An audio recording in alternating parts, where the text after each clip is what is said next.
quand deux cow-boys se battent en duel, il y a un moment où ils se regardent, un moment où ils vont mettre la main sur le revolver et un moment où ils dégainent.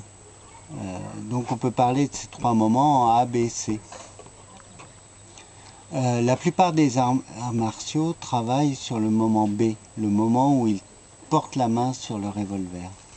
Or le Shin-Taïdo travaille sur le moment A, le moment où ils se regardent, pour qu'ils n'aient pas besoin de porter la main sur leur revolver.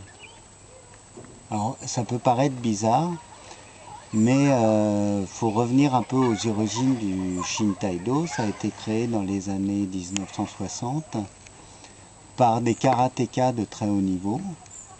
Et Aoki, celui qui était le leader de leur groupe, cherchait un art martial qui développe la coopération et la paix plutôt que développe des techniques guerrières. Ils sont donc allés voir d'autres arts martiaux comme l'aïkido, le judo, le sabre, beaucoup d'autres techniques, mais aussi le yoga, le tai chi, le qigong, je ne sais pas si ils sont allés le voir. Mais et puis ils ont étudié également deux autres choses, tous les arts, l'art floral, la calligraphie, qui sont des arts traditionnels japonais, mais aussi tous les arts, et notamment la musique et la peinture occidentale. Ils sont allés voir également les textes sacrés, et tout ça, mis dans leur mouvement, donne quelque chose de tout à fait original. Alors c'est extrêmement inspiré de l'aïkido, bien sûr, parce que l'aïkido est un peu dans cette philosophie-là, mais ça transcende un peu l'aïkido. Mais ils ont gardé aussi la tradition et on y travaille aussi le karaté. Depuis quand fais-tu du Shin-Taïdo? Depuis 1983. Qu'est-ce qui t'a attiré?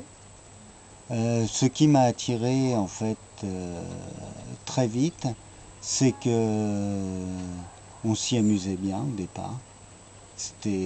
On y rigolait beaucoup et ça me plaisait pour ça.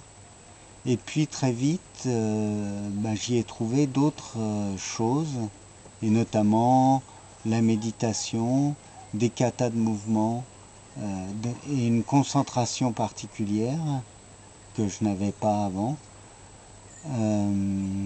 Ça m'a ouvert sur beaucoup de points, ça m'a assoupli sur énormément de points, ça m'a on est entre bandes d'amis et que je garde depuis longtemps. Que dire d'autre? J'ai beaucoup...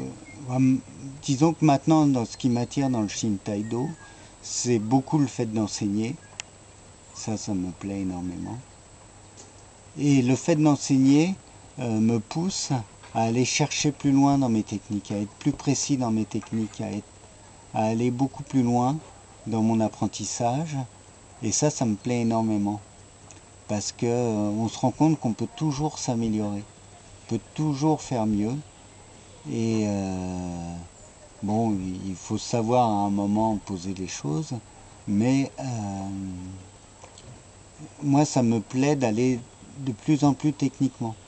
Et notamment, par exemple, dans les comités c'est les travails à deux, on se rend compte qu'on peut faire des comités extrêmement efficaces en utilisant pratiquement pas de force.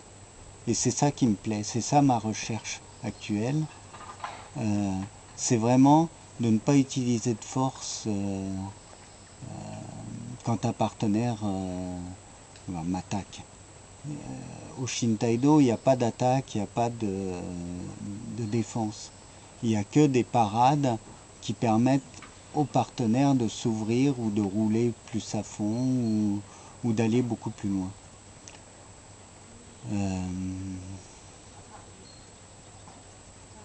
Mais si je reviens sur l'histoire, en fait, c'est sur mon histoire avec le Shintaido, il y a beaucoup de choses qui m'ont plu et ça a varié dans les années.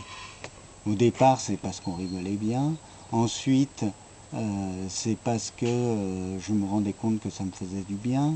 Ensuite, parce que j'aimais les coupes de sabre.